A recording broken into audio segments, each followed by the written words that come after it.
बर्तमान अच्छी 30 जनवरी मार्ग दिल्ली रे जोठी की गांधीजी तांकर शेष समय कटैथिले आपण देखि परुथिबे एटा गांधीजी एठी रहुथिले एवं वर्तमान आमे जिबा सेही रूम को जोठी गांधीजी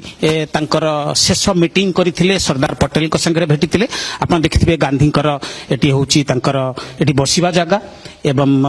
এই जो एकड़े जो चादरटी आपण देखि परुथिबे एटी होची गांधीकर देहांत परे तांकर शरीर को एठी रखा जाइथिला एवं तापर आसंतु आमे सेही रूम को जिबा वर्तमान आमे सेही रूम रे कलिंग टीवी अछि आपण देखि परुथिबे एई जगहटी रे गांधी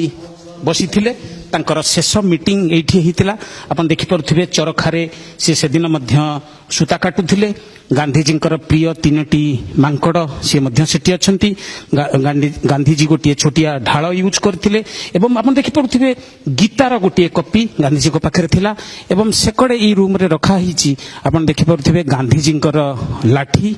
एवं गांधीजींकर जोता एवं जो कठौ पिंधी से शेष थर पई पिंधी थिले कठौ से कठौटी मध्य रखा हिची एवं जदि आमे 30 जनवरी कथा कहिबा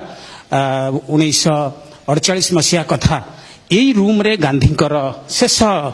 मीटिंग से करथिले सरदार पटेल को संगे गांधी साधारणतः यही बाट दे जाउथिले प्रेयर जगह को किंतु से दिन आपण देखि परुथिबे जो बळी भाबरे सरदार पटेल से दिन आस्थिले गांधी जी को भेट करबा को एवं एठी लिखा हिची यही वो स्थान है जहां 30 जनवरी 1948 को गांधी जी ने अंतिम बार सरदार पटेल के साथ सायं 4 बजे से 5 बजे तक विचार विमर्श किया और फिर यहीं से प्रार्थना सभा के लिए प्रस्थान किया। यही मीटिंग पर गांधी जी शॉर्ट रूट रे आपण देखि परुथिबे यही रास्ता देई गांधी जी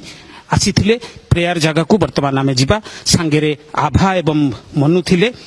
तारी स्मृति स्वरूप एई पदचिन्ह गुडी को करा जाईची एवं गांधीजी आभा एवं मनु को धरी एई रास्ता रे गांधीजी चली गांधीजी प्रार्थना सभा को जाउथिले एवं प्रार्थना सभा टी किछि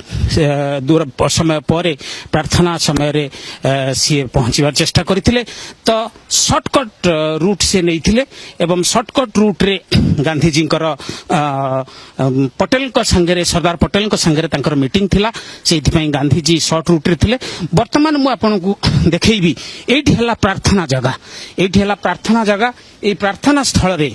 गांधीजी आसुथिले एवं गांधीजी आसिला परे प्रार्थना जगह आपण देखुथिबे एवं प्रार्थना जगह रे गांधी एठी शह शह लोक जो माने समस्ते सबुदिन तांको संगे प्रार्थना करंती से माने प्रार्थना जगह टिरे समस्ते एकाठी होइथिले एवं आमे कहि परिबा जे गांधीजींकर जो प्रार्थना जगह आपण देखुचंती ए प्रार्थना जगह रे गांधीजी को अपेक्षा करथिले से दिन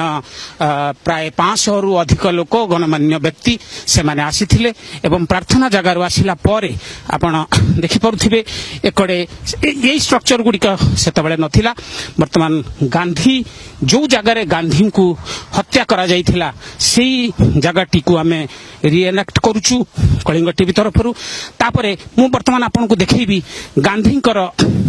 शेष 10टी कदम एठू आरंभ होइतिला आभा एवं मनु संगे गांधीजी जाइथिले एवं एठी आपण देखि परुथिबे गांधीजी जेतबेले प्रार्थना भितर को जेतबेले गले जीवा परे एठी आपण देखंतु गांधीजी हे राम कहिकरी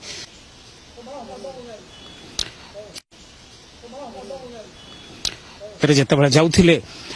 एई जगह रे नाथुराम गडसे तांको गोली मारिथिले एवं एई जगह रे जातिर जनक हे राम कही निश्चित भाव रे तांकर एठी प्राण त्याग करथिले जातिर जनक महात्मा गांधीजी को भक्तिपूर्ण श्रद्धांजलि सहित एवं कैमरामैन धनंजय महाकुड़ सहित मो आशुतोष राउत कलिंग टीवी दिल्ली।